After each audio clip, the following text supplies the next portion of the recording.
Welcome to the Comics Fu Show. I'm your co-host, Patrick Lugo, and with me is co-host Kurtis Fujita.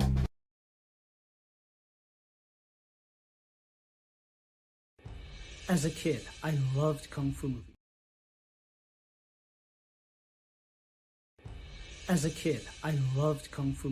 So I went to Chinatown, trained with a wise teacher, and became a Kung Fu master. Sounds simple, right? Not really. My journey, like the study of Kung Fu, was as arduous as it was rewarding, filled with as many secrets as revelations and as much heartache as triumph. It's a defining moment in my life, and while I began studying Kung Fu to learn how to fight, what I discovered was a way to live. Martial arts never came easy to me. I was far from talented, and even farther from being the chosen one. It was only through years of tenacious perseverance that I was able to make steady progress. And so, I was surprised when my master told me that I should teach Kung Fu and share the art outside of Chinatown. I did just that and taught Kung Fu to my own students for 20 years. I always wanted to do more to share the art of Kung Fu with others, but was limited by only being able to teach those within my immediate area. What about the rest of the world? Then one day, I had one of the deepest insights about Kung Fu. I realized that the punches, kicks, throws, and myriad of martial maneuvers are merely the delivery system for the true essence of Kung Fu, the philosophy and way of life. Having worked for years as a professional artist and storyteller in film, animation, video games, and comic books, I realized that I could draw upon this unique skill set to share my passion for Kung Fu with the greater world. And so I created Shadow Ghost, the Kung Fu comic by a Kung Fu master. The first issue is created entirely by myself, from story and art to colors and lettering. Every panel is filled with unprecedented accuracy in its depiction of Kung Fu by a comic book creator who knows from first-hand experience what it means to be a Kung Fu master. Shadow Ghost is a martial arts coming-of-age story about a young man whose search for the truth about a legendary hero leads him to study Kung Fu, and through a twist of fate becomes part of the legend himself. For the first time in comic book history, you can immerse yourself further in each issue with Kung Fu skills technology, powered by Tiger Crane Kung Fu. Scan the QR code at the back of the comic and follow an exclusive link to an online instructional video where I teach you Kung Fu techniques featured in this series. With Kung Fu skills technology, you can do more than just read about the Shadow Ghost saga. You can become a part of it. The first issue is completely finished and ready for print. All that's needed is for you to make a pledge of support so that we can fund the printing of the first issue. Together, we can share the wisdom of Kung Fu with the greater world. Shadow Ghost is the story of Kung Fu. It's about the people, the art, the culture, and the philosophy.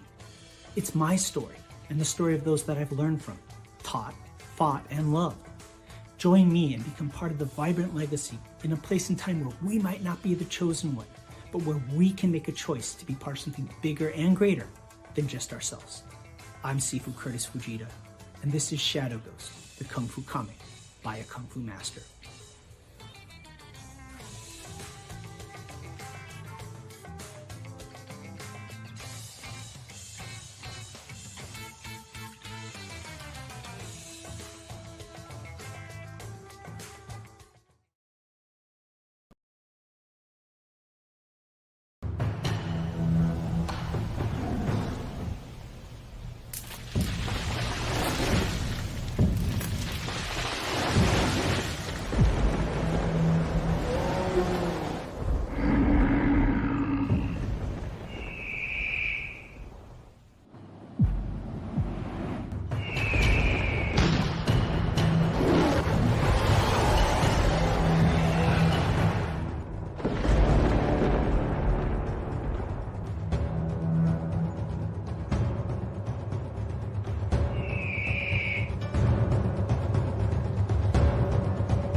Hi, I'm Plugo, author, illustrator, comic creator, and the art director for Kung Fu magazine for more than 20 years. But I'm here to talk to you about a project that's really special to me. It's the middle grade graphic novel, A Tiger's Tale.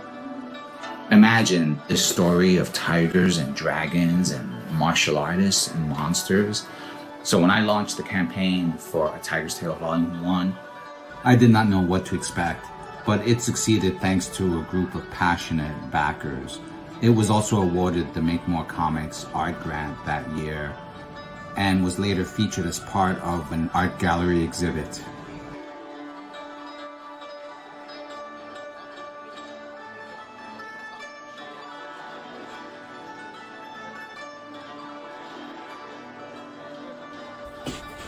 And that's why I'm coming to Kickstarter, to cover production fees, printing, copy editing, things like that. Books completed, with the exception of a few pages I've set aside for color over the course of the campaign. This turned out to be a popular feature of Volume 1's campaign, so I thought I'd bring it back for Volume 2. I think it's going to be great fun for everyone. Hope you'll support the campaign. I'm very excited about it. Thanks for stopping by.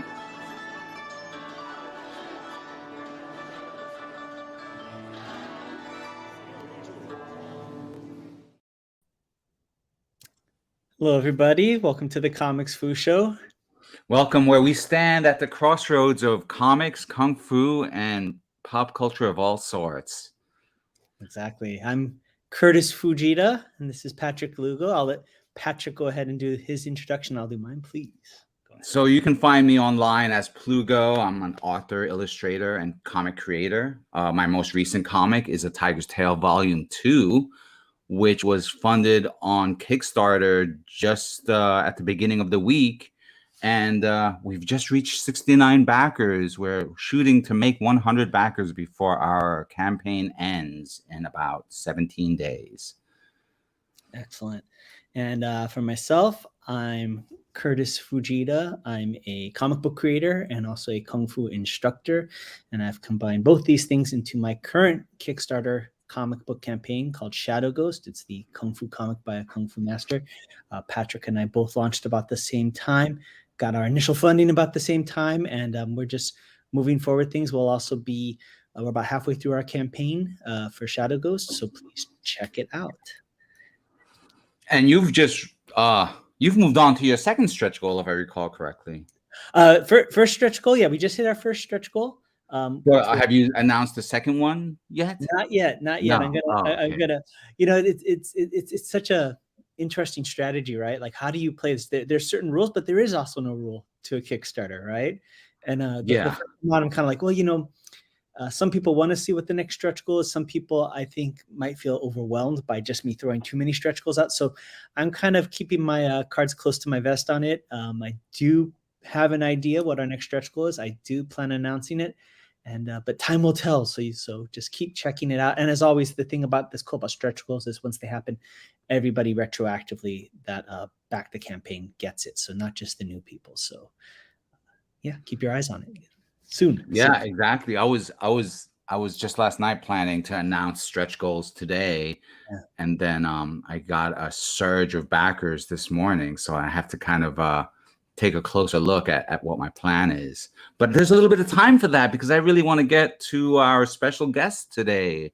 Yes. I'm excited. Please, you're acquainted with him. So yes, we are old friends. From initial, how can you say it? Like, we both initially landed in the San Francisco Bay Area at around the same time and have had adventures since. But in the time since that, he's traveled the world, and he's a writer of all sorts. So without further ado, let me introduce my longtime friend, JJ Arsenal. Hello. Hey guys, how you doing? Good. Hey there, welcome to the Comics Fu Show. But you heard the video already. Yeah, thank you for having me. I'm really pleased. Kurtis, I wasn't familiar with your work before I caught the intro there, and that's really exciting. I'm looking forward to going over there and supporting your project as well as Patrick's, which I was on that first Tiger Tales Volume 1 promo through Kickstarter, and I was really excited for you, Patrick, and I'm so glad that you're back with another one. Yeah, you selected a sketch variant, which was so awesome because I was just sitting there, okay, I'm going to draw something that I know, you'll get. And, it was so cool. You got it. Yeah, it was so cool. And the Patrick when the package arrived, Patrick, and it was like unboxing, like pulling it all out, and my family was they know about you because they've heard the stories of back in San Francisco and the Bay Area in the day, and so we were all very excited. That's Oh, that's excellent. awesome. I have to compliment you right off the bat on the mantle there. I see, the Dao and the Jin. I see both of the blades, although one of them's technically a knife, as we know, right? But Yes. that it's so nice not to see the random QVC katana, on somebody's mantelpiece, to see real, authentic, good weaponry over there. Both of those are from the Seven Dragon Wells Forge in China, and my teacher Chen Zhanghua, who is like Joseph Chen, who's lived in Canada and is from China originally. He worked with the forge to get both those blades made. They're Damascus steel, and yeah, they're just beautiful. I love them so much. That's excellent. That's excellent. Well played, sir. That's all I can say. Thank you. Yeah, I'm not sure I'm fully worthy of those blades, but I have them. So Oh, that's excellent. So great. So great. Very good. You never know when the zombie apocalypse will just kick in. yeah, I'm ready. As my last name will attest, it's a French version of the word arsenal, and I tend to love weapons. I do have quite a few. That's great. That's awesome. Very good. Right. So we've all heard the adage of the pen is mightier than the sword, right? But wouldn't a combo of the both leave you in the best position? Right. I think so. When diplomacy fails, sometimes there is it's good to have your weapon with you. Definitely. How did both of you become acquainted with each other? I'd be curious just to hear a little of the origin story about how you both know each other. Patrick, you want to start with that? Sure. Oh, well, Curtis, as there's San Francisco is like has a gravitational pull for all sorts of characters, as you know. And then within San Francisco itself, it's like, I didn't really know it at the time, but it's always comprised of these little cells of like radical resource sharing individuals that just, are sharing flats and, resources to make a living in the Bay Area. Yeah. And so once I made the trip via Greyhound from New York to the West Coast, on the list was looking up the friends who had gotten to San Francisco before me. And one was a how would I say, like a DJ of some renown, for this for the scene of the 90s. Very much so. I kind of looked him up in San Francisco, and he, was in one of these classic San Francisco flats, sharing it with a handful of other creatives. Among them was JJ. Cool. Yeah, that's right. Our mutual friend was DJ Dante, who was a house DJ, and I got that right. He was mostly house, right? Mm-hmm. And Patrick showed up, and I just remember us immediately connecting over comics because we were both big comic fans. And the Grant Morrison series at the time, The Invisibles, was really popular. And Patrick's like, well, you guys got to read this. And he would bring it over all the time and drop off the most recent volume or the issue, and we would just pour through it as a household. I mean, it was so mystical and it had everything in it, and it kind of created a couple different factions in the Bay Area. Like, you were in the Ashby house over across in Oakland or close to Berkeley, and then we were in the Fulton Street house. And so there was a lot of like cross-pollination and hanging out, and we would get together, and yeah, it was just amazing. And Patrick became a dear friend pretty much at the moment I met him. And yeah, and we've kind of drifted in and out over the years because I left the Bay Area and went to Hawaii, and then ended up in Canada. So I'm glad that I got to keep that connection. That's great. Indeed. Yeah, and you'll notice the whole concept of like houses because it was all this is so long before Game of Thrones, right? I know. Tim, I was wondering what you're talking about. That's please explain But further. oh Different. well, it would just because everyone lived in like these collective houses, right? It would be a house or it'd be a townhouse or a flat, and rather than just saying we're going over to Dante's house or we're going over to Patrick's house, we just adopted the name of the street for the house, Yeah. So it was the house on Fulton Street, the house on Ashby Avenue that just became the Ashby house. And then because with all of these houses, it was a constant rotating cast, people would stay and have their room. And then other people would be like, all right, I'm going to go to Hawaii. I'm going to go to India. So they'd get sublets or they'd just, they'd move out.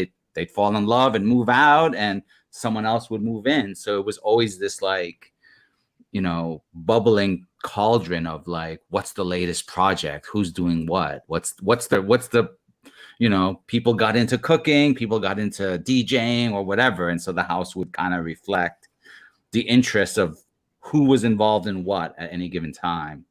That's cool. Yeah, I love that about it. I mean, the house was a nexus point. They were anchors for these communities as that we were connected to. And I remember in your house you guys were making music, you were doing comics, there was DJing going on. We had, in the Fulton house, I was really heavy into poetry at the time, so I was writing a lot of poetry. Was very into that, was kind of checking out that scene in San Francisco. But we had, Dante was DJing. We had a friend of ours, Jason, who was super into plants and like the emerging organic landscaping and plant movement and sustainability and even 100-mile diet before there was such a thing or it was a catchphrase. So yeah, it was really something to be part of. That's great. When I was in the Bay Area, similar thing. It's like, we all come from different communities, and then when you get to a place, it's almost like a comic convention too. It's like when you get to a place and you're just like, there's other people like me and there's a community like me, right? And this is all pre-internet. And it's so gratifying because, a lot of times we're just kind of like, disparate all across the place. And you don't always know if there's other people with that same mindset or interests, right? So that's excellent. Yeah. Yeah, it's good to, I think it's like gravity. Once there's enough mass, it starts to attract things to it. And we all pull each other into each other's orbits in those instances. And I'm just really grateful for that because it is a constant thread throughout my travels in the various places that I've gone to live in that you find the people that you're going to have these connections with. So definitely. And did both of you share a mutual interest in the martial arts aspect? Was that something that came later? Or was that right hitting the ground running? How did that come about? I mean, I had 2 weeks to find a job and find a place to live when I landed in the Bay Area. Wow. And so it was literally between a t-shirt shop or a small import-export business that also had a B2B publication. That B2B publication also was Kung Fu Magazine. And so it just kind of, very quickly I was like, I can work here. And then so like my life in the Bay Area was inexplicably, I totally mangled that word, but you get it. It just was intertangled with Kung Fu from the word go. Wow. Wow. And how about for yourself, JJ? Was that something that was part of your life at that point, or did it come later, or how did that factor? It's a thread that's kind of come in and out. It's kind of surfaced and resurfaced. I had done a little bit of martial arts, Japanese, I think Yushiru, when I lived in Florida, because that's where I grew up. And I didn't have a very good instructor. He was pretty severe, and not in a very disciplined way, but in a very kind of like rigid way. And so he had kind of turned me off from it, and I'd very much been attracted to and wanted to do more martial arts. So, I was at a bit of a nadir when we were living in the Bay Area and not seeking out and doing that. But when I ended up coming to Canada, I really wanted to do more martial arts. And I wanted to do a style that was like engaged, that was a potentially sparring or fighting style that had practical real world application to it. And I was starting to look at, what was I going to take? And my wife at the time was like, well, you should do Tai Chi. And I was like, Tai Chi's slow. I don't want to do slow Tai Chi. And she's like, there's martial Tai Chi. And I was like, yeah, okay, let's see. And I just happened to run into this man, Joseph Chen, who was doing Chen style Tai Chi Chuan. And it was very martial. And I fell in love with it. Like, I just love it. And I ended up going to China with him, which was my first foray out of North America. And it just cemented a lifelong love of martial arts, for sure. That's great. Yeah, Tai Chi is just, again, that the stereotype, right, is that just this slow old people in the park. And even from my experience, I remember my Sifu, YC Wang, he's known for doing the Hung Gar style. And he had told me when I started, he should start doing Tai Chi. And I was like, oh my God, this is so boring. Like, just an old man in the park. And I was, I'm like 5'8", but of the students that were there, everybody was roughly my size. So when we'd spar, I could kind of outmuscle them and do this and that. And then one day, some big bruiser from Seattle came in. He had done Kung Fu, 6 foot something, and he just demolished me, like, just without a doubt. Nothing worked. I was like, okay, well, maybe I should do what Sifu told me. Maybe he knows what he's talking about. For a year, I did Tai Chi.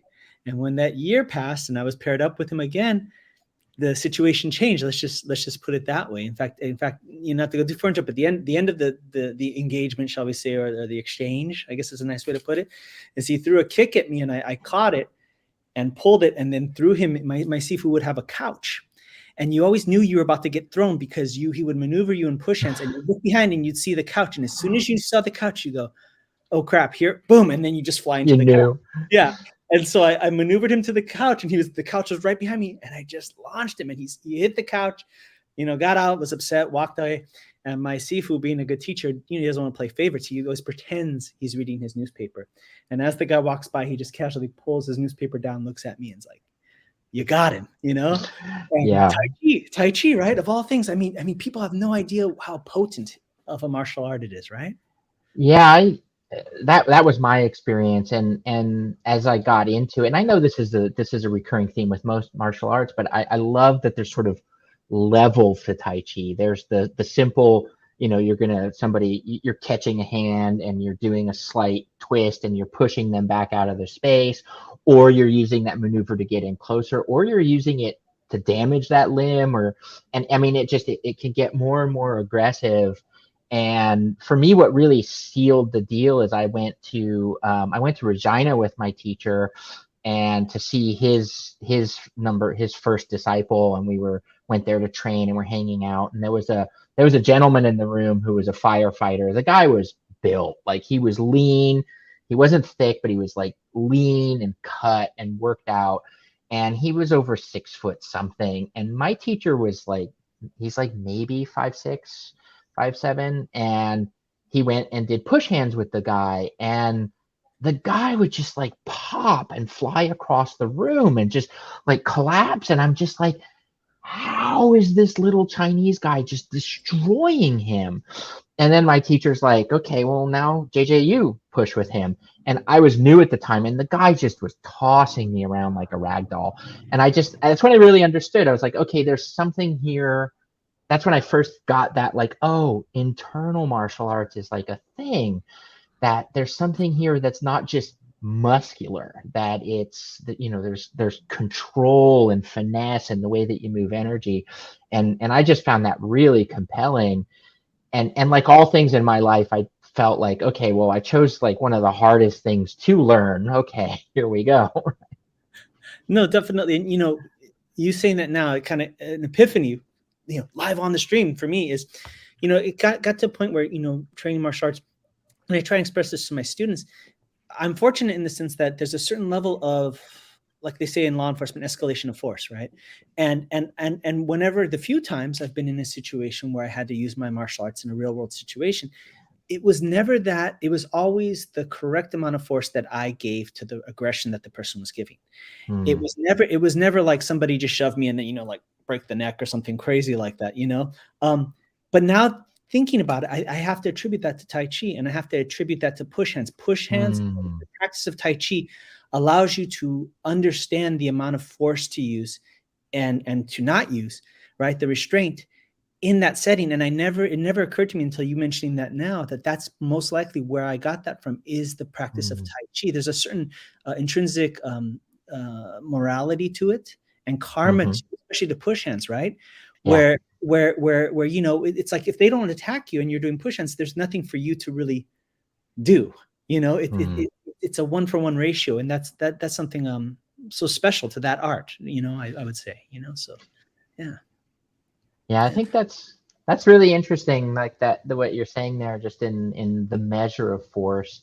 And I mean, it correlates with sort of the way that force is applied in a country like Canada, where I live now, which has a very different way of looking at the use of force than in some cases in the United States, where the law stipulates that the amount of force that you can use for self-defense and preservation of life and property has to be just, you know, commiserate, like, to the actual amount of force that you're receiving. So like you said, somebody breaks in your house and they slap you, you're not allowed to just break their neck. There has to, and the law measures that also in a way that it's like, if you're a trained martial artist, there's an expectation that you know how to measure and respond. And that's really quite interesting. So I mean, that's just a quick observation I had on what you said. Yeah, that's why you have to register your hands as deadly weapons, right? But JJ, you once were telling me a story that stuck with me since, about push hands gone wrong during your travels. Oh yeah. Oh boy. You want to hear that? Yeah, let's do it. Let's do it. Yeah, we were in China. We were in Shandong province, and I'm gonna butcher the Chinese names, but I think we were in a city called Weifeng, and there hadn't been a lot of Westerners there at that time, and we were there to do like a push hands competition.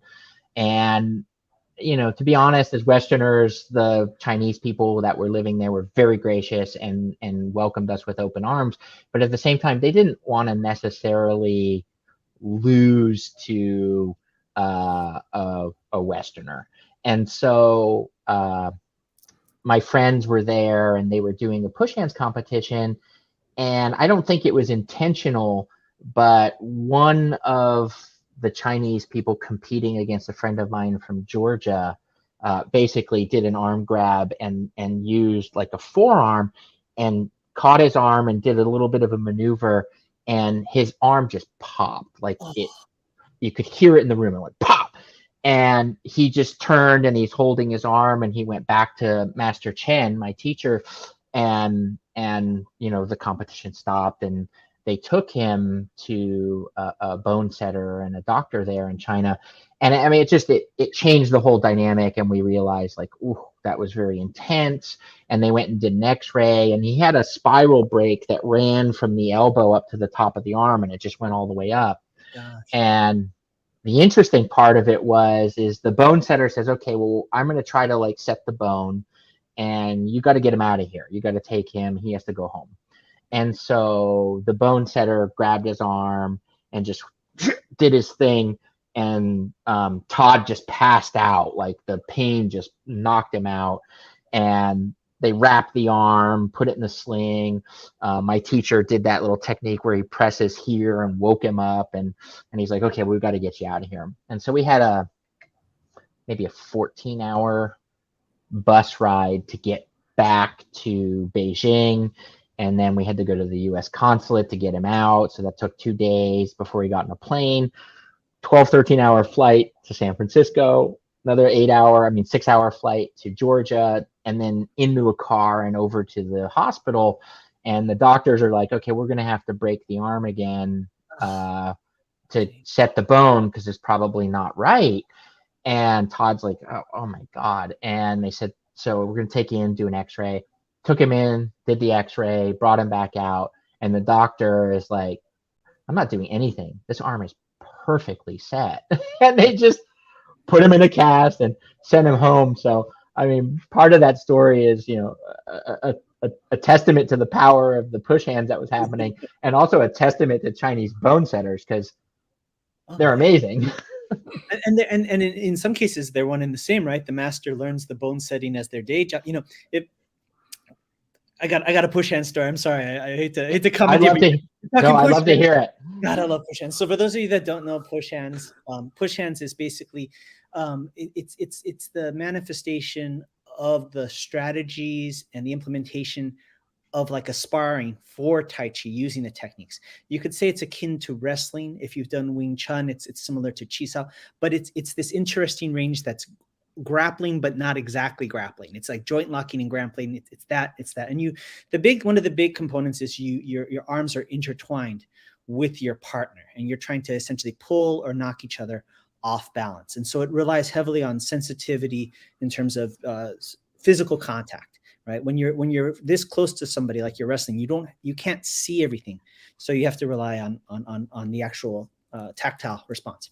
So I was in Hong Kong, and this is something almost happened to me like that, and which is when you go as a foreigner, right? And I think Americans especially sometimes forget when they go to another country, you're a foreigner. It's you're not an American in this country, you're the foreigner. And the lesson for me is I was doing push hands in Victoria Park. In Hong Kong, which is like the central park of Hong Kong. And the beautiful thing about Victoria Park is you go there on a Sunday and there's just martial arts, there's Kung Fu everywhere. There's people doing Tai Chi over here and Hung Gar and Bagua. It's like a farmer's market of Kung Fu. It's amazing. And my Sifu took us to the park to meet a group of Tai Chi practitioners and to do push hands with them. And as JJ probably knows, once you do push hands, you actually find out what somebody's personality is. They can smile at you and be nice and cordial, but as soon as it goes into physical contact and you're essentially sparring with them, the real person comes out, whether it's aggressive, giving, what have you. So I was about 19, weighed like a buck 10 max, and I just a scrawny kid, but I was fairly competent at push hands, and I got paired up with a gentleman, middle-aged man doing push hands. And I always found that it was easier for me to do push hands with my eyes closed. I could just focus on the tactile response. And I was doing push hands with this gentleman, and I kept countering him. I didn't push him, but he couldn't get me.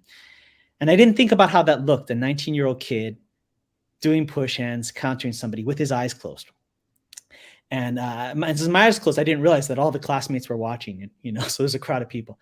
And as I'm doing push-ons, I keep countering, and I guess he lost his cool. He got fed up with this kid kind of showing him up. So he spun over and he grabbed my arm, he grabbed my wrist, and he grabbed the back of my elbow like this. And he went for an arm break, which is he's trying to separate the radius and ulna from the humerus, right? But what made it so nasty is he didn't just go for the snap.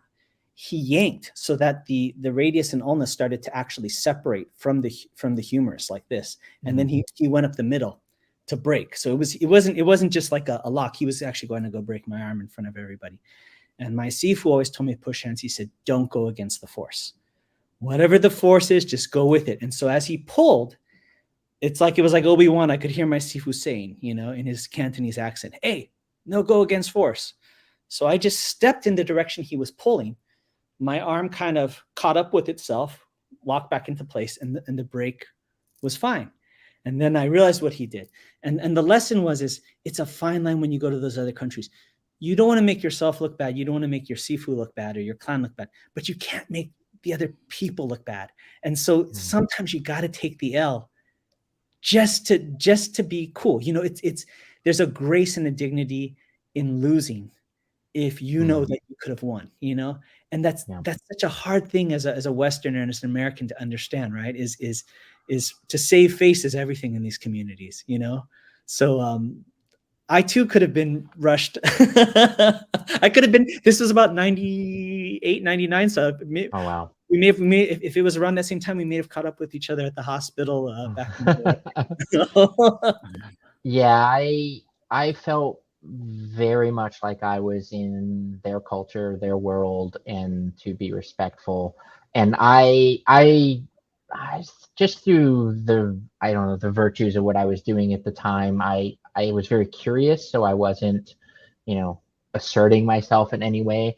And I saw we had some young push hands champions who were on the Chinese Olympic team who came out with us in Jinan, and I watched real like challenges, like in the classic kung fu movie style of challenges. Like somebody shows up and they're like, "Oh, you know so and so, I'm gonna face you. Let's do this." And so these guys from a rival school showed up and they're like, "We're here to challenge you. We heard you're here." And so, you know, my teacher, it wasn't challenging us per se, but it was challenging that whole lineage, which was through Hong Junsheng, who was a student of Chen Fa-ka, who was a very famous Tai Chi martial artist in China. And so they're like, "We're here to challenge." And the young guy who was on the Chinese Olympic team put himself forward and was like, "I will face them." And so the whole room, which had chairs, all the chairs just move out of the way. A push hand circle forms, and then they just go at it. And the young guy, I mean, he was 19. I pushed with him. He was just incredible. Like, I mean, he's a national athlete. We're talking top tier athlete here. And he pushed this guy and turned him so hard that the guy's shoe exploded. Like it went poof, and his foot slid out of it. And he went down, and he backs up, and the guy stood up, and he was fully defeated. And he just like does his thing, and he starts going to leave. And my teacher goes and cuts him off, and was like, "Where are you going?" So we've lost face. We're leaving.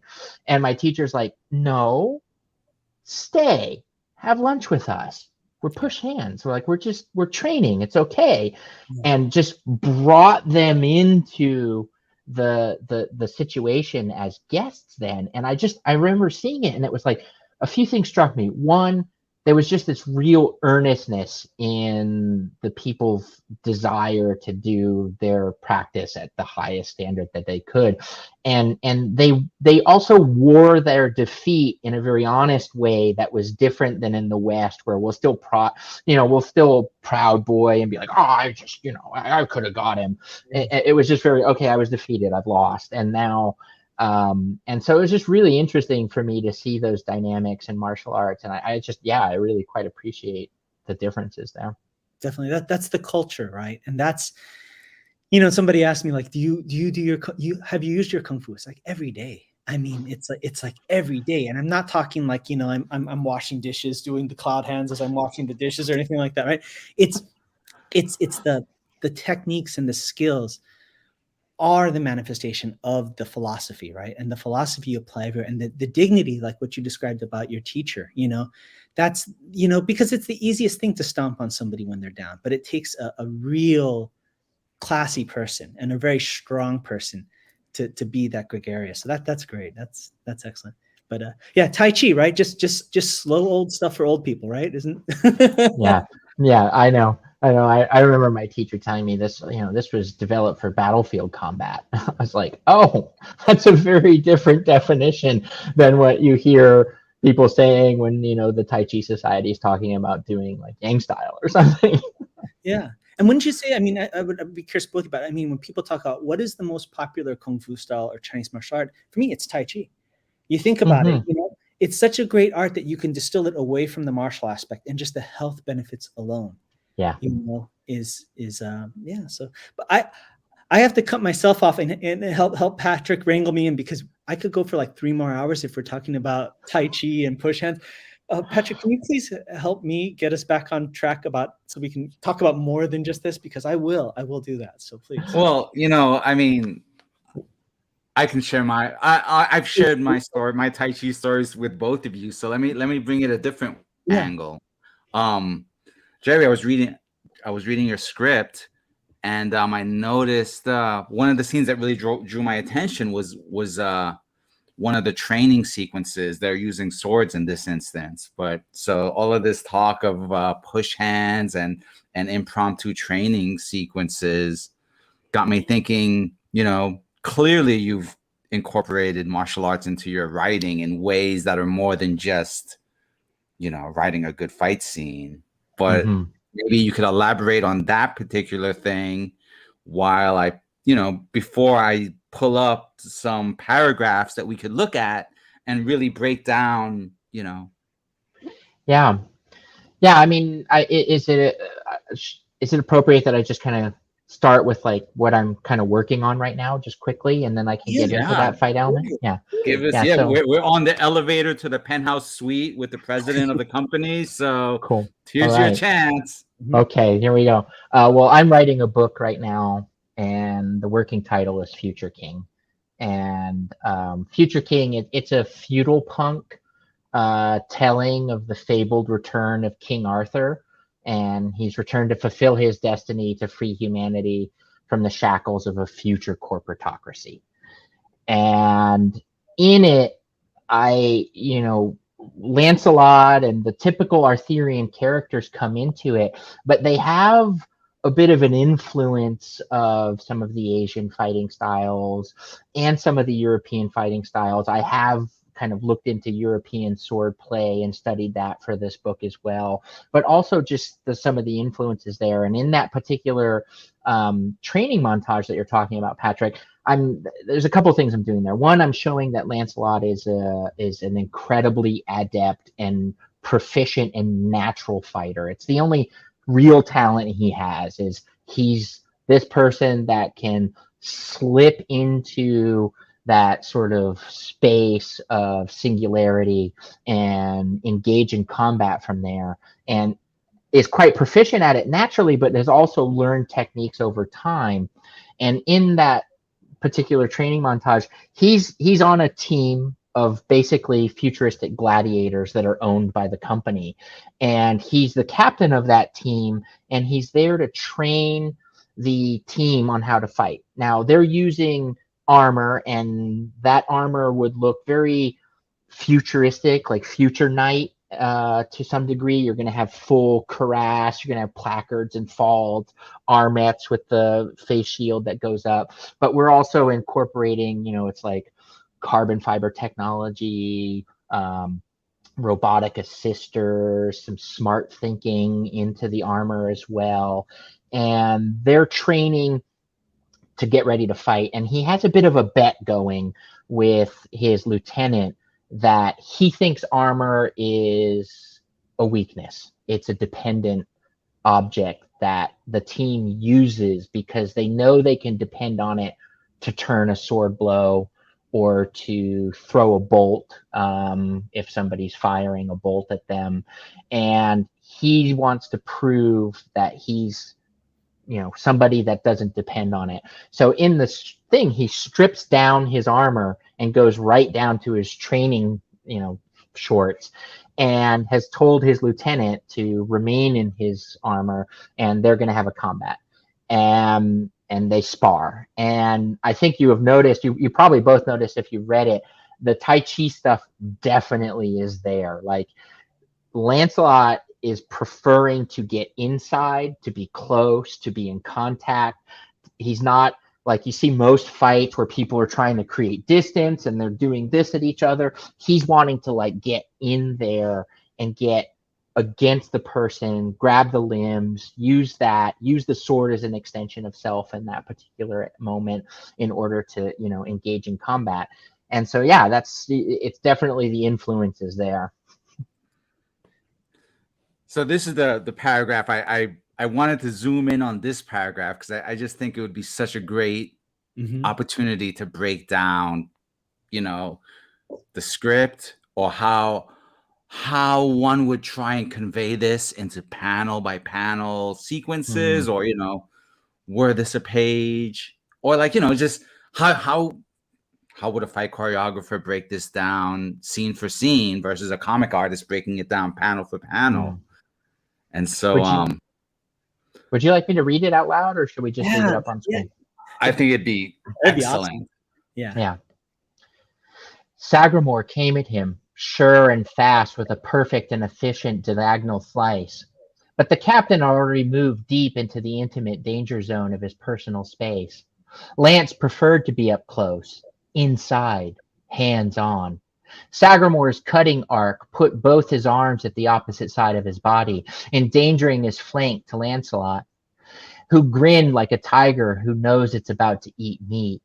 His blunted blade struck savagely at Sag's armor, the plates of which were hyperextended by his twisting, striking motion, exposing the undermail protecting his abdomen. The blow echoed through the room, and Sagramor's voice rung out in the thud of pain through his mic. "I'd have cut you through your guts," Lancelot said, still close to Sagramor, who recovered, though still winded, and swept upward with a swift counterstrike. Being unable to breathe or wounded was no excuse not to fight. The second lieutenant knew it was the difference between a professional and a dead Vendible. His sword carved upwards, but Lancelot's was already coming down hard at the elbow crook, slamming into the armor couture on his right arm. Prob's a severed limb, dominant one at that. Months of training with an interface and bionics. Excellent. Please tell me there'll be an audiobook of this at some point with you reading, because that was riveting. I hope so. I love it. I love it. And I love, there's so many things in there that if you're a martial artist or somebody that's done a combat art, that you're like, yes, I get that. Or I remember that moment. Like the tiger who's about to eat meat. I can't tell you the times that somebody of a high level or my grandmasters did something to me, or I did something stupid. And that was the exact look. It's like, oh, you like to play. Like now you're in over your Yeah. Yeah. Oh, that's great. Excellent stuff. I love it. And I love that part about getting to the inside, right? The inside versus the outside is such an important, and we're not just talking distance, but we're talking about the outer gate to the inner gate, right? Mm-hmm. Which is a huge thing. Oh, that's excellent.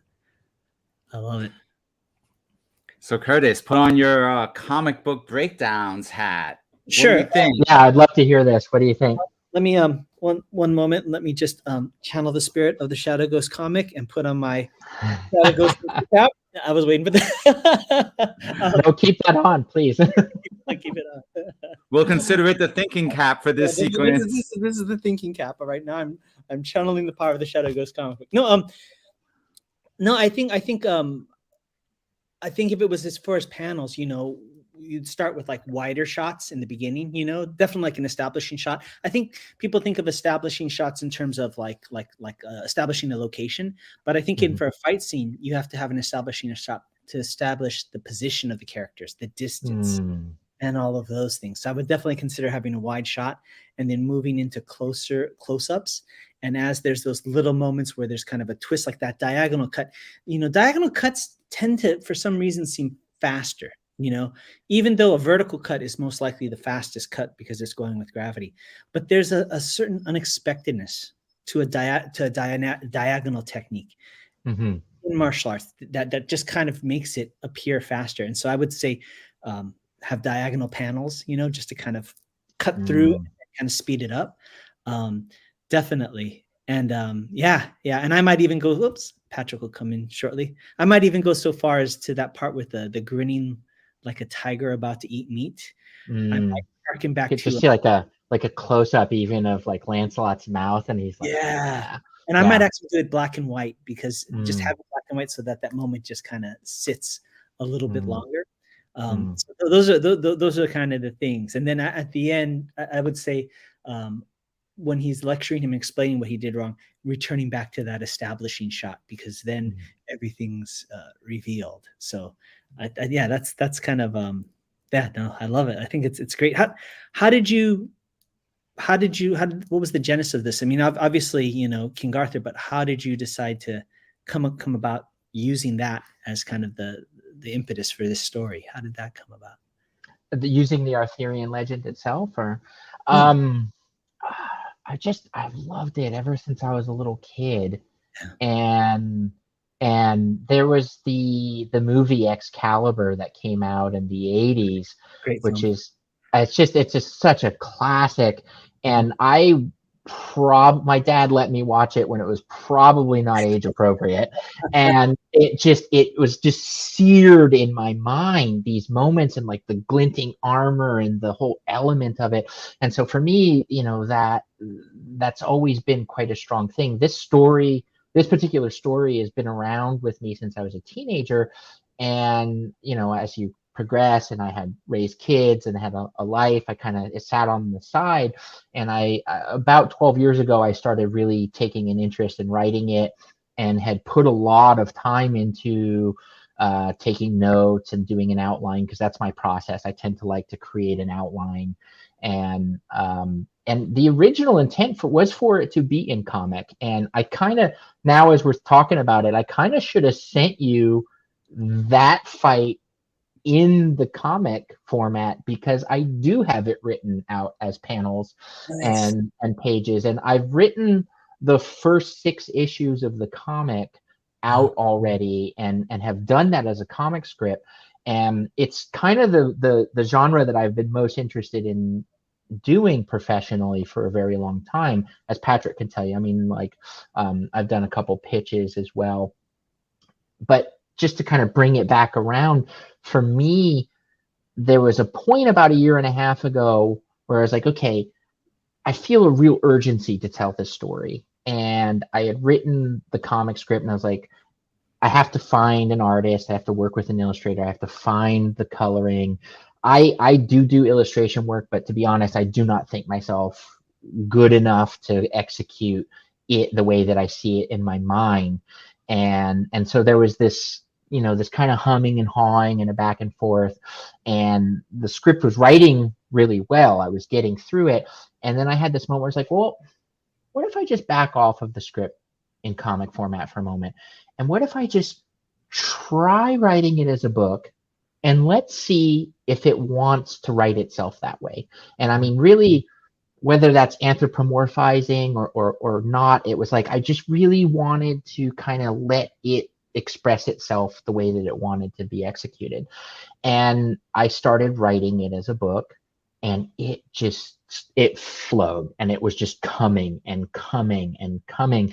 And I'm like, okay, well, here we go. I think that this is how I need to write this. And so I always think, though, about the comic aesthetic while I'm writing the paragraphs. And with that particular one, I was thinking about it much like you were saying, Curtis, like about like, okay, like how could this look? In my mind, I was seeing like the contextual shot that you were talking about. I was seeing it as like a lit circle with like dark edges, and you're seeing the two of them, this like half naked man sitting there with a sword facing a knight, and how absurd that contrast would look. And thinking about, even like the strike against the elbow, that is like a close-up, and you're seeing like the armor's absorbing that impact. But if that were a sharpened blade or a real combat, would it be enough? And so yeah, that's been my process around this particular writing exercise. Nah, definitely. And what I love is, you have that one great characteristic of somebody that not only is passionate about their work, but knows about the work. You have conviction. Like when you're reading it, there's a swiftness to the way you say it. There's a defining way that you say it. And that means your art, you appreciate it, and you believe in it, Mm-hmm. I kind of, that's why I love comic books. I mean, I think comic books, we always have the alter egos, right? There's the normal person in this, everybody has that thing, whatever that thing is, whether it's martial arts or art, where you come out, where full tilt, and you can tell that just from me. That's why I really hope, not only when the book comes out, but I really hope that you do a narration of that, because that was absolutely riveting. I caught myself, leaning forward into the into the screen. So. Wow, thank you, Curtis. Yeah. I keep visualizing that chainmail as more like hexagonal, just to be able to do like a close up of the actual hexagons separating to indicate like that sequence when you say he's overextended and the armor's been stretched, and just to see that, like, to play with those patterns. But I mean, the one thing I've been learning a lot about recently, has been like, maybe it's new theories on how to get comics now that Scholastic and all of the big publishers are really, zooming into graphic novels, especially for young readers, and for like even the new genre, like early readers, kids who are just transitioning from picture books into comics, so there's a lot of talk now about like writing the script for the artist, right? So in a way, like the script sample that you sent us would be appropriate to give to an editor who's gonna give that to an artist. So this way, it's almost like they don't even want to deal with panel layout or any of that stuff anymore. Like they want that to happen. Really?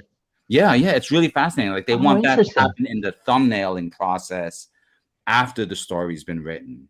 Oh, really? Like the So Marvel. there's Oh, that is interesting to me. so it's like Marvel method, but just a little bit beyond, because you're trying to tell the story to your artist, right? And to give the artist the complete immersion experience, and then let the artist take that and turn that into a thumbnailing process. It's really weird for me because I think you both know, like I tend to work like a page at a time. I happen to have this, so let me just share. Like when I look at a script, right, I kind of look at how it's going to sit on a page, you know, panel by panel. But what the new thinking now is that you do the individual panels. You look at the story and then you break down the individual panels, and then you decide how many of them fit on a page or fit on a double page spread. So it's just interesting because in a way, what you sent would still work now as a graphic novel script. I'm really glad to hear that, because I have to say, as a writer, the traditional, like, you know, page, dot, panel number, description, text breakdown, I mean, it makes sense on some level, but it's also very restrictive and a little bit artificial. And I keep thinking about, and this actually comes back to you and I, Patrick, like you read a script of mine from a while, like a long way back, for an actual comic that I illustrated, which was a poem I wrote called God Favors the Rebel. And your feedback at the time really made me pause and think about it, because you were saying something to the effect of, and I'm paraphrasing you now, which was like, oh, well, there's a lot of detail about how this page is supposed to work, and I'd have to think about how I would lay that out. And it translated in my mind was, oh, maybe I gave him too much restrictive information if he was the illustrator. Maybe I'm not giving the illustrator enough room to interpret the page and panel layout and structure. And then I thought about, like, oh, well, like Alan Moore does that. He has like 4-page descriptions of a single panel, and it's like the artist must be like, oh my goodness, what am I supposed to do here? So hearing you say that is like means a lot to me, because I think intuitively prefer to have it more the way that I've written it in the book, which is, here's what the feel is. You take this and think about what it's supposed to do and how it's supposed to look. Totally. I could even see it as you're talking about King Arthur. You look at the old books and prints, right? It was like I want to say like a storybook in the like a kid's book, but I mean, in the sense that you would have like a full page illustration, right? Like even like Gustave Doré and those things. I could totally see like somebody almost like a role playing game kind of quality illustrations, and then your full text. I mean, I think that's, there's so many ways, but that's great. Great stuff. That's what you just said is Curtis, is something I very much want to do. I mean, I haven't thought about publication yet, but when we get there, that's what I want to have, is some big full page panels in there. Yeah. I mean, that what Curtis just described is also very much what publishers, the big the big three that are left, are very much looking at, is that hybrid mode where using the sequential art to communicate what can only be communicated with sequential art, and then stopping, and then having, the Alan Moore method, where there's some stuff that you have to read, so it's really, I mean, just in the past 2 years or so much is changing dynamically. Like there's a constant debate now about what is a proper, script format. Yeah. But speaking of which, I wanted to share this one. Yeah. Right. Because this is something that you wrote in a more traditional comic script. Very much so. Yeah. Style. Yeah, this goes back a little ways. I found Tyler Jenkins online when I was looking for somebody to maybe do a pitch to Image, and Image didn't pick it up at the time. It was kind of around the time that American Vampire was coming out. And this was sort of a vampire story, but it was going to center around the American Civil War. And just as a really interesting aside, Patrick, this particular comic script that I wrote here was a dream that I had when I lived in San Francisco. Oh, really? Yeah.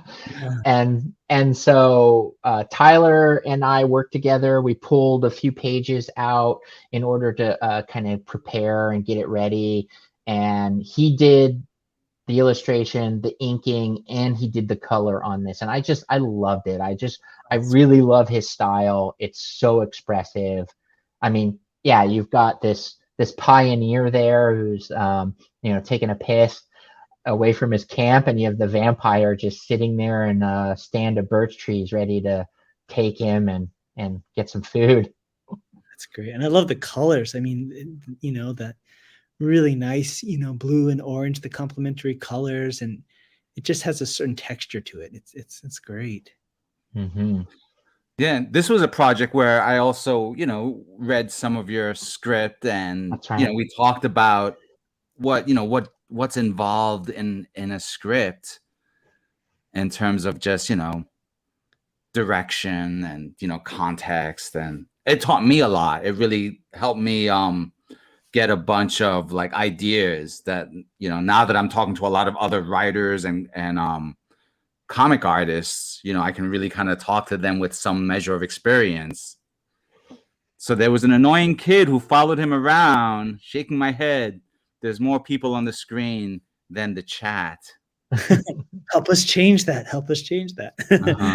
That's a different comic. Okay, so thank you, Alan, for chiming in. We always appreciate people, But he was hoping to see that comic out in the wild. But I mean, it's a good example of the quality of the work that was being delivered in that little sample. Yeah. It might be something that someday I bring forward.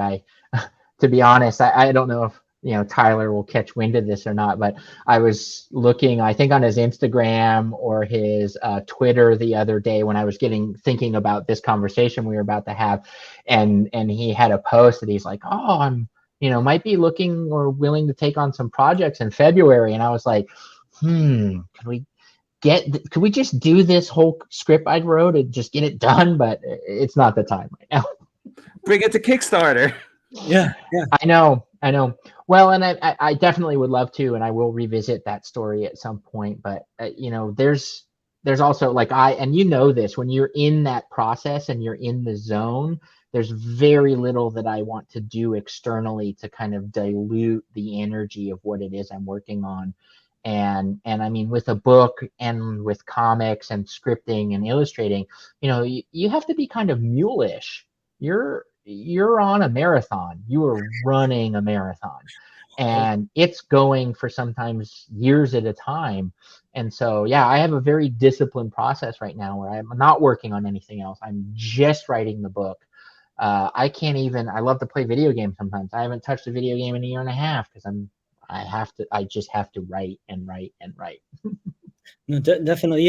There's a certain discipline and a huge sacrifice, right? To do that. It's like, as I was closing in on finishing my book, I had actually have a talk with my wife, and she's so supportive. I said, okay, at this point, for the next nth amount of months, I can't do anything else. I mean, I'm like on standby mode. Like I'll do the dishes, I'll help with this, I'll help with that. But like any other functions that aren't necessary outside of the house or meetings or whatever, like I'm going to be in that room over there, Yeah.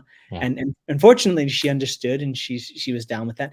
But it takes that, right? Because you have real life going on outside of the comic book. If the comic book was all we had to do, or the book, that's fine. But unfortunately, real life is happening all around that, right? So It is what it is. Yeah, I can relate to that. I was going to ask you guys, like, what's your process? Like, how do you keep yourself focused on the mission? Does it come naturally, or do you, is it like bringing the martial arts back in a little bit that, I have to have a set training time. I don't want to miss that. Don't want to miss training. My schedule says I'm doing it at this time, whether I want to or not. I'm going to go do 100 circles. Like, what's that look like for either of you guys? What about you, Patrick? I'll let you go first because I mean, over the past couple of years, I've really come to rely on a series of circles of like communities of other like comic creators, writers, and stuff who are all kind of focused on elevating the game. I mean, a lot of them are focused on getting their pitches picked up, right? But there's having spent after finishing A Tiger's Tale as a singular piece, right? I spent about a year just querying it, sending it out to agents, and couldn't get an agent for it, right? So that's what had me go back and want to take it apart, deconstruct it, and that led to the Kickstarters. But along the way, it was a chance to really look at what was working in the story and bring it to other artists and other writers and get their feedback. And so it's that that kind of commitment to these other creatives who I admire, which is what's keeping me moving forward. Because I've got to meet certain benchmarks. Like the one trick that I have that's becoming a little bit of a habit is that I tend to set my bars really, really low, so that on Monday I can say these are the things I want to do, but these are the things that I want to do by Tuesday, and then I have to do them. And then once they're done on Tuesday, then the rest of the week is just formless, and then that's when I can play with ideas, get wild concepts, or doodle, or play catch up for what needs to get done by that Saturday or by that next check-in. Which is why like the Kickstarter is so important, because that's me putting all the work out there, but still saying, hey, look, watch, I'm going to upload the videos of me coloring so you could see that I'm doing the work. I'm going to redraw a scene because one of our guests, who's a shakuhachi flute master, pointed out that I didn't draw that flute correctly, so I got to now, the master pointed it out, fix that, right? So, having things that I've done quickly and early on kind of gives me the room to kind of turn back around and focus on those details. Mm-hmm. Definitely. Yeah. For me, it's I'm a very goal-oriented person, and that's a good and negative thing because I want to see results at certain times, but I think what it is, I almost, like you said, it's a marathon, right? Not a race. And so for me, it's just the idea of setting aside the time and just putting in the hours. I'm only beholden to myself for the most part. And so the biggest thing is that every day I have to be working on it from this time. I clock in, I do the work, and then I clock out. I kind of gave up a while ago trying to say, okay, this week I'm going to get this page done, and this week I'm going to get this far, because I'll just drive myself crazy, and I'm such a perfectionist. I don't want the work to suffer. So I had to kind of reconcile that difference and just say, okay, every day I'm putting in this amount of hours, and it's, it's a horrible situation, but it really helped. And I hate to say it, but it was COVID. When COVID hit, I finally had time, I worked a job. I have martial arts school. I would get home at 11:30 at night, maybe try and visit with the wife for like a half hour or so, and then try and work on the comic book for an hour before starting the clock over the next day. And when COVID hit and everything shut down, it was like, okay, this is the moment. I can just push because everything got locked down, everything got closed. But I think it's definitely that idea of just putting in the hours, The funny thing is, like they say, the main thing is to keep the main thing the main thing. That's really hard. Especially when you have several main things going on at the same time. That's so true. It's like the indie hustle. Like I think about how many, like Tiger's Tail is my number one priority, right? Just to get the things done for it. But then everything else feeds into it. Organizing this conversation, right? That took time away from actually doing colors, and yet you can't measure the value of it in and of itself, right? The value of this conversation is immense, but then the value of organizing this thing and having the consistency of a Sunday and a Tuesday live stream that we're just gonna put it out there for folks to catch, and that is part of what creates value for the campaigns. And so it's part of getting A Tiger's Tail out into the world, even though it has nothing to do with me sitting here with my pen tablet actually drawing lines. That is the indie hustle, right? And that's the thing is everything is in service of the project. The difference is none of us can have afforded the option to go, okay, I'm just an artist. or I'm just a writer, I'm just going to do that, Yeah. right? No, I'm the marketer, I'm merchandising, I vouch for myself, I answer all the emails. Nobody gets that. And I think to survive in this day in space, you have to be willing and almost enjoy that aspect. Or you're just the days of I'm just an artist and I'm looking for a patron by in and of itself is kind of dead, to some degree. Yeah. And if you want to make it, you have to be willing to wear those hats and you have to be interested in it. And I don't think a lot of people are, or enough people are. I really do feel that if you go to art college or you go to school, to say you're a professional artist means you have to understand the business too, and be versed, Yeah. That's just my take. Yeah, I wanted to say, Patrick, I'm really impressed with how out there you are and how much I see you on different platforms and how you're engaged in what you're doing. And yeah, it's inspiring because I'm still behind that. Like, I'm very much underground right now. I'm not trying to actively promote or do the indie hustle like you said, Kurtis. I'm just focused on writing, and I am very much approaching the end of my first draft. I'm like literally maybe a few chapters away from the end. Like, I am in climax. Everything's questions are being answered, loose ends are being tied off, and I'm going to have to switch into that mode at some point. So I kind of think of it like, there's like just a vast mycelium network that nobody's aware of, and suddenly I'm going to have to like bloom and start putting some mushrooms up in the air and growing and doing that here pretty soon. And I mean, that's a big process for me. My process on this is, I liked what you said, Kurtis, about not saying I'm going to get X done, but you're just going to put the time in, because artists generally are far too optimistic. We're like, I can get that done, and nope. Oh gosh, yeah. No, we are not good advocates for our scheduling, and we really should accept that, especially because the nature of it is different than, let's say, plumbing. Like, you can only, hook a drain up to such a degree so well. But as an artist, you can obsess. Well, I mean, did I use the right material? Is that the right way to do it? Is that the color? Should I have done this? And so we really have to give ourselves the space. And I think having sort of a general zone that you want to be in as part of your target goal is important. For myself, I have a word count that I want to hit. I want to be in the neighborhood every month. And it doesn't matter to me so much, did I get the book done? Did I get this done? Because my first estimate was like, I'm going to write a book in a year. Well, I'm at a year and 3 months right now. And I'm going to probably hit it by the end of the 3 months. So a year and 3 months isn't bad for that target. But I really should be more generous with, let's just hit a general target. Totally. And I think the thing is as a creator, right? Nobody is going to I used to teach art and, talking about, hands, right? Hands are always hard, but nobody's going to look at the hand and say, oh my gosh, I'm so glad you obsessed over that pinky, getting the correct proportion and angle, that you spent 3 hours getting that pinky. Nobody's going to give you credit for that, but everybody's going to point out that pinky doesn't look right. I'm not an artist, but something doesn't look right. Yeah. Something doesn't look right there, Yeah.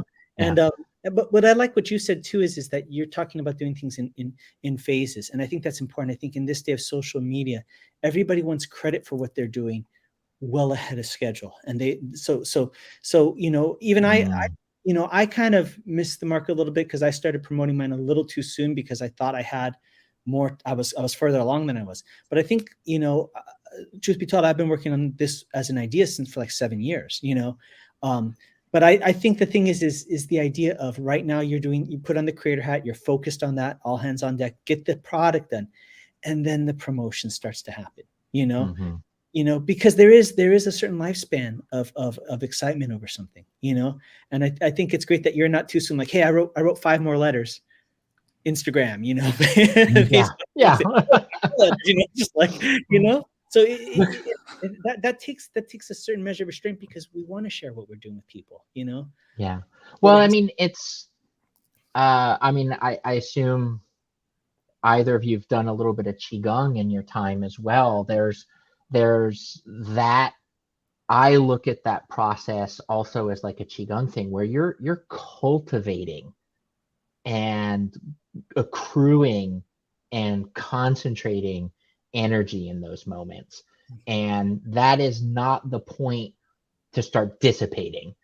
And in the creative process I'm in, like I am in a cultivation phase right now. And in fact, just before we had this conversation, I was writing a sequence of Merlin where he's actually very quite shamanic. Like I brought him back to his Celtic shamanic roots, and he's talking about cultivating and holding energy till and getting to the point where it's almost uncomfortable for him to do so, but the longer he can hold it, the more potent that energy will be and the more focused it'll be on release. And so that I look at it that way as well. Like this is a qigong exercise. Cultivate, cultivate, cultivate. The moment will come where we're going to do the turning of the joint, and then we will begin to release. Definitely. And there's an element of faith talking about qigong, and for those that are watching don't know, qigong, or Cantonese hei gong, is the internal cultivation of energy, right? We call it qi in other countries, but basically it's the bioelectric current that runs through our body, and you're trying to cultivate that because that promotes your health and then also your martial potency, I guess you could say. But it's a delayed gratification. I would imagine everybody here to some degree has done standing meditation, which is one of the most unappealing martial arts practices in the world. And somebody says, well, what's the highest level of your kung fu? Hey, just watch. Right? Just stay there and watch me do this for an hour or two, right? Yeah. But you have to have a certain faith while you're standing there doing it. Why am I standing here looking like an idiot, holding two coffee cups, for hours on end? I don't feel anything, but my Sifu said to do it. You have to have an inherent faith in the overall process and an overall faith in yourself, and just a faith in something bigger than yourself, or you're never going to get to the end of any of this stuff, because I don't know about you, I would imagine you've gone through it, but there's times where I've been working on stuff and you go, why am I doing this? Like I could be enjoying life. Is anybody going to see this? I always hear about that crazy person that's, that's out in the woods, in a cave talking to themselves. Am I that person? Does that person know that person, or is that person me? Right. Mm-hmm. Yeah. I experienced something. It's almost like there's a kind of a pain threshold that gets experienced where it becomes, with Tiger's Tail specifically, it became painful to do anything but get it done. Yeah. Where it was like a thing of like, oh, this is fun, but really what I want to do is that, and so it became this thing where the process of not working on it was where the pain was. So if I didn't want to feel the pain, I should go work on the project. And it was that weird inversion, because it's so common to think of it the other way. Oh, this project is a pain in the ass. I don't want to work on this. It's too hard or whatever. But at a certain point, it flipped. Yeah. Yeah. There's a couple of things you both said that I really want to respond to there. But to just what you had just said, Patrick, is if you're experiencing pain with that because you're not expressing, I think that is probably one of the biggest indicators that there's passion there that absolutely needs to be expressed. Mm-hmm. The other thing I wanted to say is that like the cultivation, sitting in that discomfort is a part of also the martial process and the creative process. And I mean, I just feel like there's so many connections here between the creative process and the martial arts process. Is a lot of us, the uncertainty of what it is we're creating, whether anybody's going to see it or not, whether it's going to be out there, is a painful thing. And not all discomfort is bad. Not all discomfort has to be stopped. And to just kind of, my teacher is he's Taoist. And so that Taoist expression of, the highest expression is, did you come, did you create, did you make the world a better place? And did you leave and nobody even noticed? That's like the highest kind of element. Well, I mean, obviously we, breaking away from that, we do want to be eventually noticed for the work we're doing, but the process needs to be that, like, I'm doing this because it's expressing myself and it's showing me and it's bettering my own experience. And to just tie back to one other thing you said, Kurtis, was like, I was always taught that the doing the martial art was like laying the pipe and expanding, the circumference of that pipe, and the qigong was filling that pipe with the energy and the fluid that was going to express itself. And so creatively, yeah, we're cultivating, and we do at some point want to create the infrastructure for that expression to be received, and that's that marketing and the the doing the videos and doing the Kickstarter and all of that stuff that comes out, that I think is going to be really amazing, because I'm doing qigong right now. At some point I need to start laying pipe and getting it out there and having everything express itself. Well, definitely. And oh, sorry, Patrick, go ahead. Oh, when you're ready, I will share with you the cutting edge science of a beta reader campaign. Okay, well, Kurtis, you were about to say something, and then I'd love to see that. I'd love to hear that. Well, that's for later, but there's a whole, I mean, I have the graphs, I have the charts. It's a thing. Okay. So no, definitely. What I was going to say is that idea of being uncomfortable and being in that moment, right? And that's the martial arts thing, right? The most severe version of that is being in a fight, right? Is having all those fears, seeing something in front of you, and then acknowledging it, not being delusional, and seeing that moment and be like, okay, we're here in this moment, and I'm going to get through it, and I'm going to accept that I'm in this situation, And there was it's an African saying, and I only heard it once, and I wish I knew the exact thing, so I'm paraphrasing, but they said, how does the lion not fear the many hyenas, the strength of the many hyenas that surround it? And it says, because he knows the strength within himself, right? And it's that idea, you look at all these challenges and you say, oh, this is so insurmountable, all these things, but then you're able to somehow look within yourself and say, but you know what? The strength that I have far exceeds these challenges, and I think that's true in any endeavor, right? You have to be able to have that, and if you lose that, all is lost. But definitely, I think it's so important. So yeah. So for those of you just turning in for just comic books, we got a little deep, but I think that's a good thing. So. Yeah, I mean, I think it's all part of that creative process, and it's worth discussing for sure. Yeah. Definitely. Yeah. Well, I mean, to talk comics, Jerry, I mean, JJ, what have you been reading lately? Anything? I'm going to be a heretic. To be honest, I haven't been reading a lot of comics because I'm writing a book. I was delving quite deeply into fantasy and sci-fi. The only comic book I've read has been Tiger Tales, Volume 1. So in the last year. It's the only one you need to read. I was, and yeah, I mean, as part of that sort of, I become almost myopic in my focus on what I'm doing. And I was like, okay, I'm just, and for the longest time, I only was reading comics. And when I read books, I would only read information. And so I kind of have inverted that whole process. And so, yeah, I've been reading a lot of books. So on the pop culture side, I can talk about that end of it, but yeah.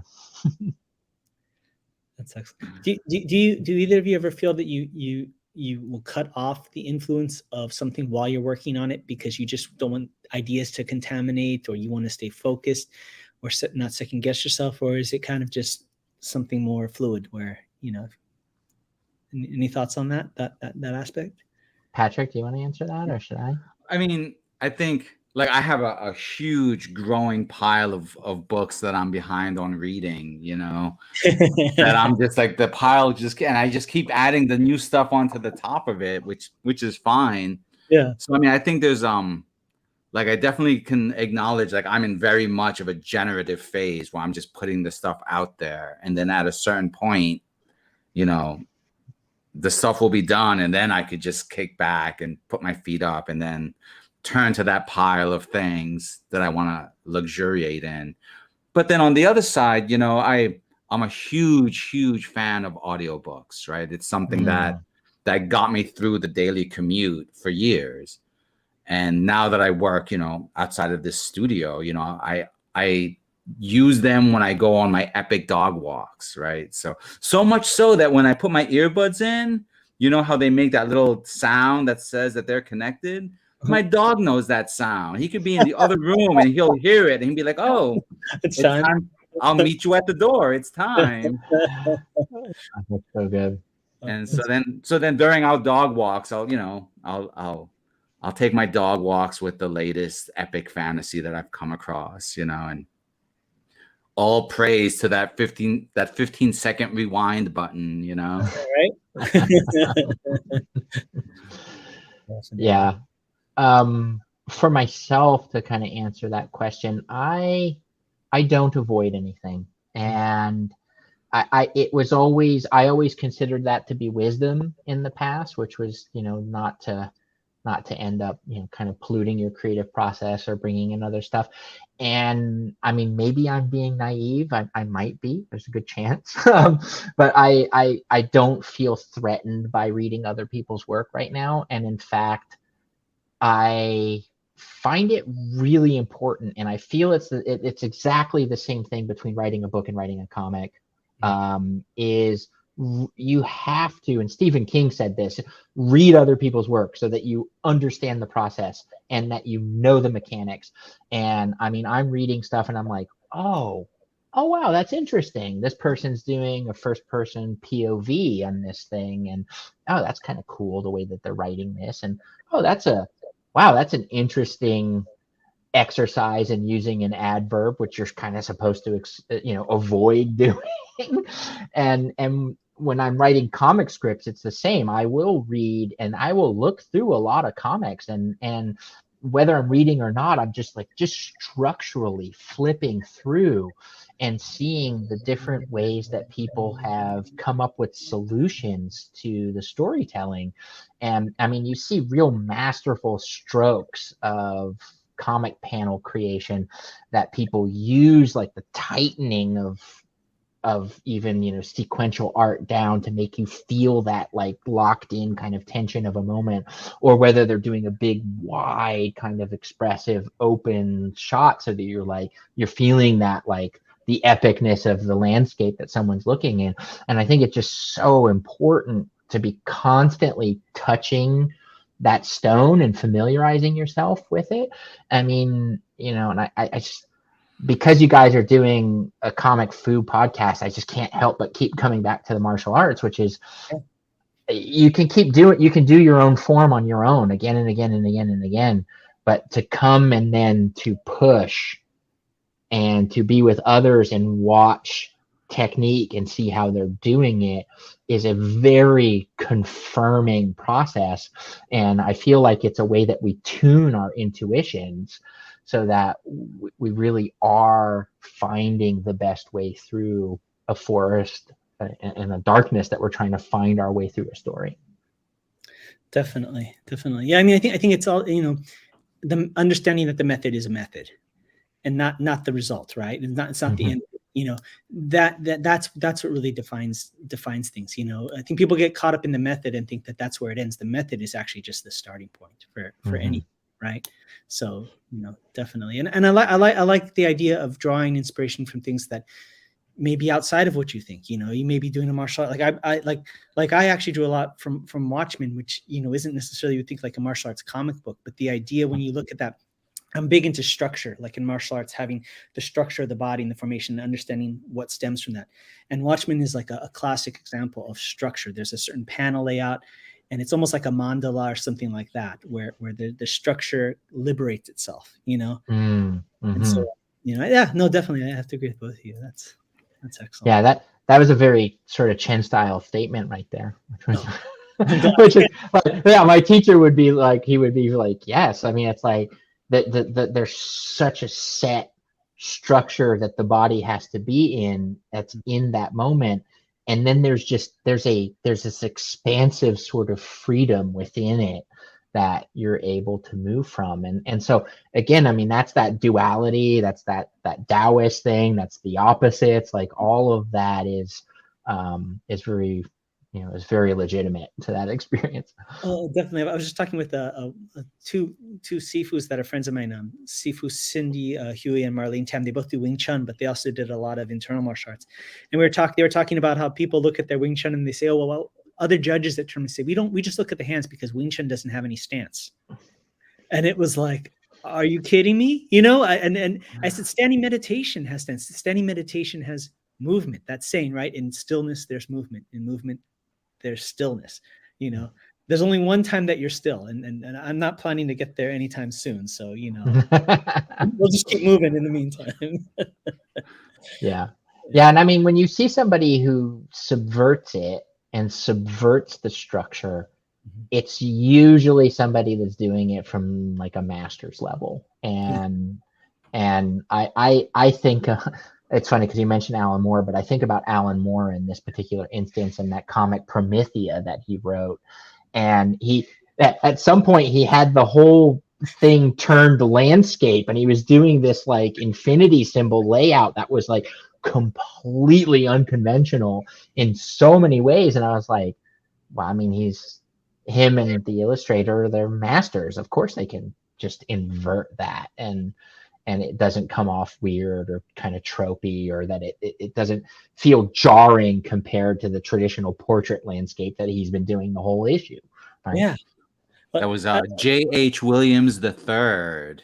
Yes. Okay. And you could just, I mean, the mind boggles at what those script instructions must have read like. You know? I know. Were the script instructions sideways? That's my question. Did he turn the paper? They just showed up as a scroll. Because I mean, Promethea is just like, and that's just one example. Like, I mean, if you really go through that series, you'll see that there are certain issues where even though each page is a series of like 3 horizontal panels, as you read it, you realize that each one picks up off the next one for the whole comic. Insane. You know, and it's just like they just decided, okay, that's how we're gonna do this comic, as one long panorama. You know, and I remember that issue. Just masterful. You know, and so it's just like to have you need to have internalized so much to be able to start operating on that level. Well, and Alan Moore's connection to magic and ritual magic and numerology is like, I mean, it's imbued in that. I think everyone's heard of the like Grant Morrison and Alan Moore magical war that's happening in comics. Like, I mean, my rational mind is like, that's very pretentious, but most of me is like, that is freaking awesome. Oh yeah, it's amazing. I mean, eventually there has to be a documentary series about like a series about just that. About I hope so. Moment, you know. Yeah. It should be like a journalistic comic about the great magic wars of comics or something. We can call it Wizards. Have you seen that one interview with Alan Moore where I didn't realize it was a performance, where he's talking to somebody and they kind of start poo-pooing the fact that he's into magic and start to dispute it. And they say, well, if you can show me something magic, and Alan Moore's, deadpan, like, okay, he starts concentrating, and it's all shot like cinema verite. Like I really thought it was an interview. And then the interviewer's head explodes. And then they and it's like, it's just crazy because I had no idea. I thought, oh, they're making a fool out of him. And it just, it's hilarious. So Alan Moore, amazing. I mean, I love Alan Moore. He's an iconoclast. He's like, he's one of these people who is stuck to his moral and ethical guns all the way through. And I just respect him a lot. And I mean, and he is a masterful storyteller, and he's a real magician. I mean, that's what he does. He lives it. It the same way that, for us, the martial arts element might be something that we live our lifestyle through, and it informs our ethical and moral framework. That is very much for him. And you don't doubt it when you see something and you read a comic like that. And I think this is a good comic, and writer does this. They're communicating with you on a subconscious level that you don't even fully understand everything that's being said, but it's there and it's all in the sauce. Definitely. And it's almost like with his books, you almost receive like you create like a hive mind state, right? Everybody that reads this book has this experience and this idea that this energy goes to another level and then re-influences itself. I mean, that's kind of like I kind of get the feeling like Watchmen. I mean, there's a lot of books that people read and like, okay, I have my interpretation of this, but one thing I like about Alan Moore's work, whenever I read Alan Moore's work, I feel like we're all in his world. We're not in our interpretation of his world. We're all in his world. We may see Exactly. but there's something very unique about that I haven't really seen that often elsewhere. And I can't put my finger on it, but maybe that's the point, you know? Mm-hmm. Yeah. Who's the, I'm totally gapping the filmmaker's name. He wrote Mulholland Drive, Blue Velvet. Lynch. Lynch. Yeah. You're in his world. Like you're not like, you're not even a spectator. He's like sucked you into it. And he's taken your conscious mind and he's just like, you're not even having a conversation with that part of your mind. He's just having a conversation with your subconscious and your subconscious is getting it. They're like, okay, yeah, I get it. I'm on board. And you walk away afterwards and you're like, what did I just what did I just learn or experience? But I mean, Lynch does that too. It's amazing. It's an amazing power. Definitely. It's kind of like other movies and work. It feels like you're at the museum and you can just stay there and look as much as you want. More in Lynch's work, it feels like it's a curated tour where the momentum keeps moving. You may glimpse something different on this next trip, but there's always a certain momentum and they're controlling what you see when you see it. You know, it's just, it's fascinating. It's absolutely fascinating. Right. And then the third person in that trifecta who does movies and comics, right, would be Alejandro Jodorowsky. Oh, come on. Right? Right. Who, gosh. You know, I don't know them. Who? Tell me. I'm sorry. You've encountered the Incal, right? From Humanoids, the Incal, INCAL. Moebius. Oh, okay. Yes. Right. So Jodorowsky is, he's insane. The best way possible. His movies are like each movie is a rite of passage, you know, not for the faint of heart. They're like true rites of passage. So the one that's most seminal is Holy Mountain, which is a mind-altering substance for like 3 hours. You're in there, and it's like I said, it's not for the weak.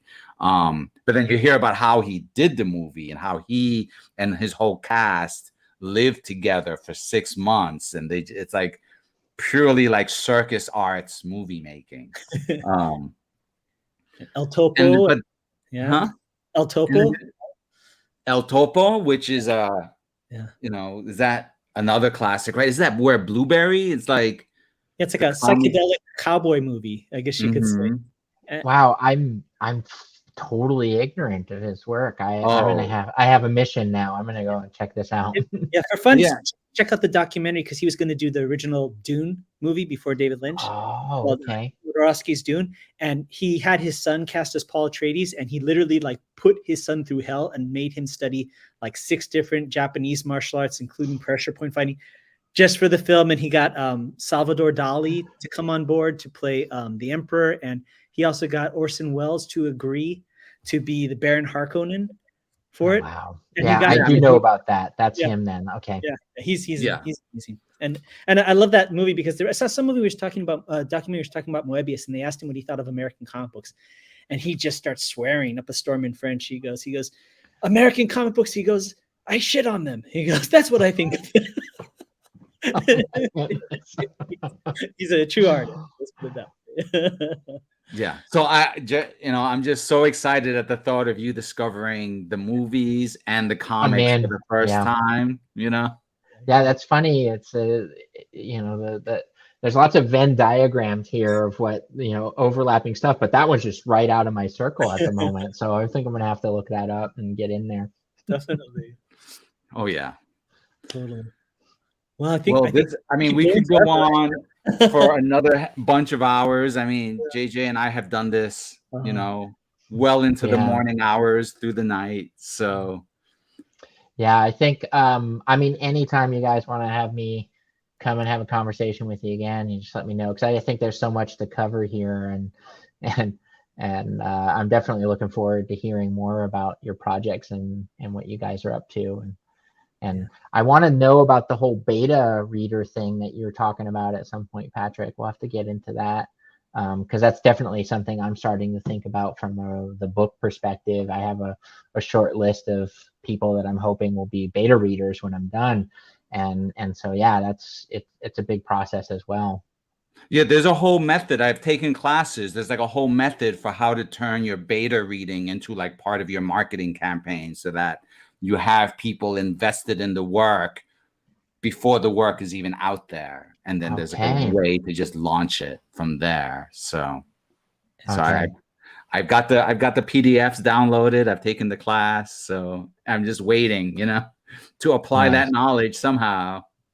Yeah. That's cool. Yeah, I mean, it's definitely, I think, with books too, I mean, it's the thing I always liked about comics is that I could consume my fiction very easily and quickly. I'm a slow reader. I'm like a plodding reader. And so for me to commit to a book, it's like, it's gotta be really good. And I'm kind of ruthless too. I get off the ride quickly if I don't think it's going the way that I want. And so, the beta reading element of a book is like, yeah, there's a commitment there for somebody for something that's, maybe 3/4 baked.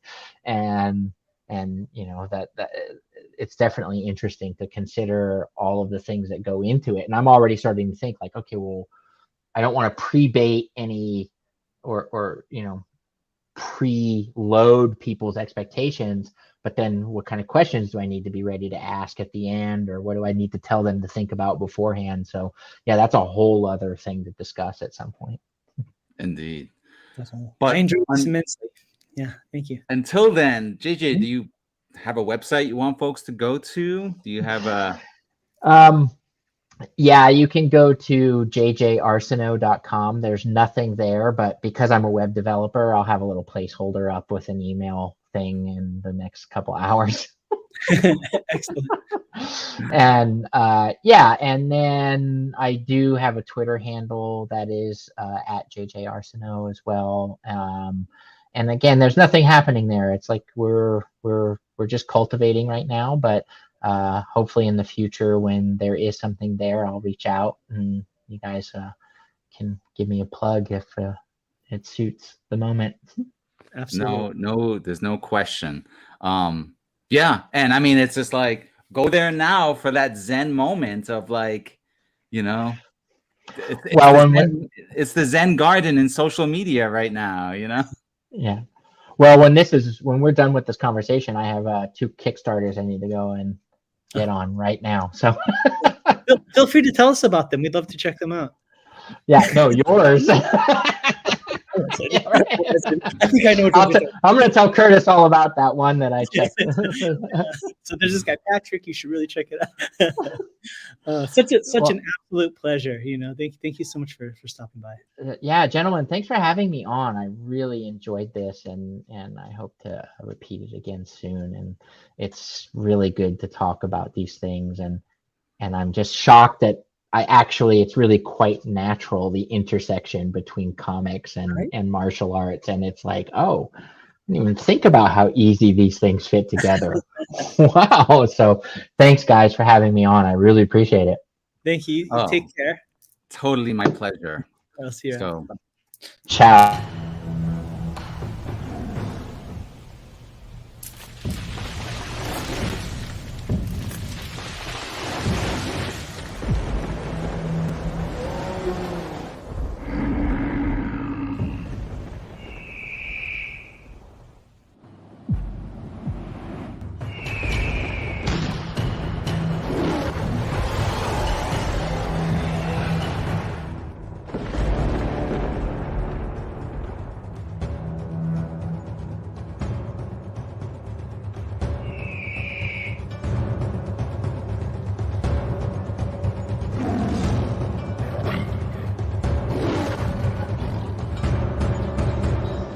Hi, I'm Plugo, author, illustrator, comic creator, and the art director for Kung Fu magazine for more than 20 years. But I'm here to talk to you about a project that's really special to me. It's the middle grade graphic novel, A Tiger's Tale. Imagine a story of tigers and dragons and martial artists and monsters. So when I launched the campaign for A Tiger's Tale Volume 1, I did not know what to expect, but it succeeded thanks to a group of passionate backers. It was also awarded the Make More Comics art grant that year and was later featured as part of an art gallery exhibit.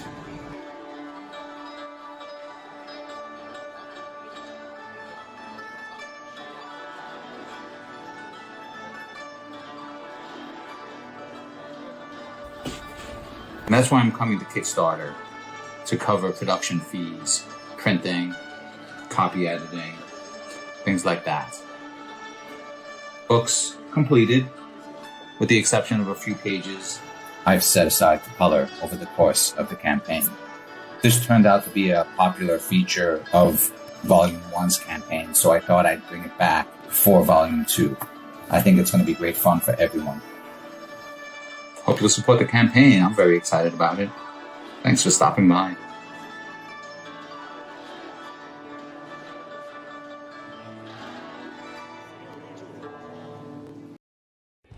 As a kid, I loved Kung Fu movies. So I went to Chinatown, trained with a wise teacher, and became a Kung Fu master. Sounds simple, right? Not really. My journey, like the study of Kung Fu, was as arduous as it was rewarding, filled with as many secrets as revelations and as much heartache as triumph. It's a defining moment in my life, and while I began studying Kung Fu to learn how to fight, what I discovered was a way to live. Martial arts never came easy to me. I was far from talented, and even farther from being the chosen one. It was only through years of tenacious perseverance that I was able to make steady progress. And so, I was surprised when my master told me that I should teach Kung Fu and share the art outside of Chinatown.